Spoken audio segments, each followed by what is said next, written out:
আব্বা সূর্য দিনে মানে কেটে ওঠে, তা কখন উঠবে? কেন রাত্রি? দিনে মানে কি সূর্য আমাদের কাজে লাগে? কেন কাজে লাগে না কেন? দিনে মানে তো এমনি আলো থাকে, রাত্রি তো আলো থাকে না, তাহলে রাত্রি উঠলে ভালো হয় না? আব্বা আর একটা কথা, আবার কি কথা? এই যে মানসি কয় আমার ইজ্জত চলে গেল, তা ইজ্জতটা চলে যায় কোনে যায়?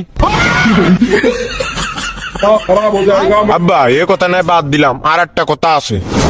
কয়া এই যে কাজী সাহেব মানসির বিয়ে পড়ায়, কাজী সাহেবের বিয়েটা পড়ায় কিটা? আব্বা আরো কিছু কবি? হ্যাঁ আব্বা। তা কয়া। আব্বা এই যে মানসি জন্মদিন পালন করে, তো জন্ম রাত পালন করে না কেন? যারা রাত্রি রইল তারা তো জন্ম রাত পালন করতে পারতো। ও আব্বা। তুই কি থামবি মনি? না আব্বা। তাহলে কয়া। আব্বা এই যে লাইট আছে না, লাইট তো বিভিন্ন কালার হয়, লাল হয়, হলুদ হয়, নীল হয়, সবুজ হয়, কিন্তু কালা কালারের বাল্ব হয় না কেন? মনে তুই আমার সামনে তো সর নাই, কিন্তু তোর ওই ঠান্ডা পানির মধ্যে ফেলাই দিবানে।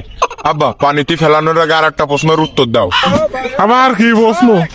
আব্বা জিলেপি যদি একা বেকা নয় যদি সোজা হইতো, তাহলে জিলেপির নাম কি হইতো? আর আব্বা এই যে শিয়াল মুরগি ধরে, এই মুরগি এই যে আমরা রাইন্দে খাই, তা শিয়াল কাঁচা খাই কেন? আর আব্বা ওই থাম।